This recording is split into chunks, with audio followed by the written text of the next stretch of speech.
스리랑카나 베트남이나 젊은 처녀들 좀 수입잘 해갖고 전국에 দক্ষিণ কোরিয়ার জনসংখ্যা সংকট নিয়ে এবার এমন এক মন্তব্য করেছেন দেশটির একজন প্রাদেশিক গভর্নর, যা মুহূর্তের মধ্যেই পুরো বিশ্বকে নাড়িয়ে দিয়েছে। লাইভ সম্প্রচারিত এক টাউন হল বৈঠকে তিনি শুধু বিতর্কই উস্কে দেননি, বরং মানবাধিকার, লিঙ্গ সংবেদনশীলতা এবং বহু সংস্কৃতির প্রশ্নে ভয়াবহ সমালোচনার মুখেও পড়েছেন। দেশটির দক্ষিণ জিওলা প্রদেশের জিন্দো কাউন্টির গভর্নর কিম হিসু নিজের এক বক্তব্যে জানিয়েছেন, দক্ষিণ কোরিয়ার 89টি জনসংখ্যা হ্রাসপ্রাপ্ত অঞ্চলের মধ্যে প্রায় 20% তার প্রদেশে। তাই তো তার অনুমান প্রদেশটি বিলুপ্তির দ্বারপ্রান্তে। 2000 সালেই জনসংখ্যার এই পতনের পূর্বাভাস ছিল, কিন্তু সরকার তখন হাত গুটিয়ে বসেছিল বলেই জানান গভর্নর কিম হিসু। শিল্প বাঁচানোর চেয়ে মানুষ বাঁচানো বেশি জরুরি, এই যুক্তি তুলে ধরে তিনি হঠাৎ করেই এমন এক প্রস্তাব দেন যা সভাকক্ষে উপস্থিত শতাধিক মানুষকে স্তব্ধ করে দেয়। হিউস্টনে রকিং টেস্টি, সীমানা ছাড়াও নিজেকে হারাও।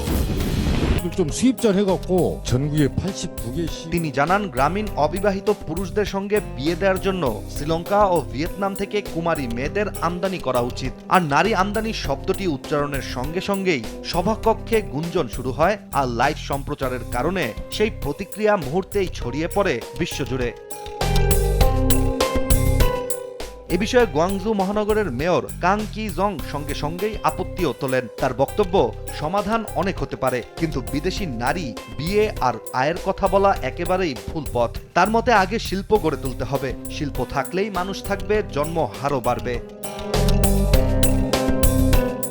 এছাড়া সভায় উপস্থিত অনেকেই পরে জানিয়েছেন, জনসংখ্যা নিয়ে গভর্নরের উদ্বেগ তারা বুঝতে পারছেন, কিন্তু যেভাবে তিনি বিদেশি নারীদের এক প্রকার পণ্য আমদানি হিসেবে উল্লেখ করেছেন এবং নির্দিষ্ট দেশের নামও নিয়েছেন, তা ছিল চরমভাবে অবমাননাকর ও অসংবেদনশীল। 스리랑카나 베트남이나 젊은 처녀들 좀 수입잘 তবে এই বিতর্কের পেছনে রয়েছে দক্ষিণ কোরিয়ার ভয়াবহ বাস্তবতা। দেশটি বর্তমানে বিশ্বের সর্বনিম্ন জন্মহারের রেকর্ড ধরে রেখেছে। 2018 সালে যেখানে নারী প্রতি জন্মহার ছিল 0.98, সেখানে 2020 সালে তা নেমে আসে 0.48, 2023 সালে 0.72 এবং 2024 সালে সামান্য বেড়ে তা দাঁড়ায় 0.75।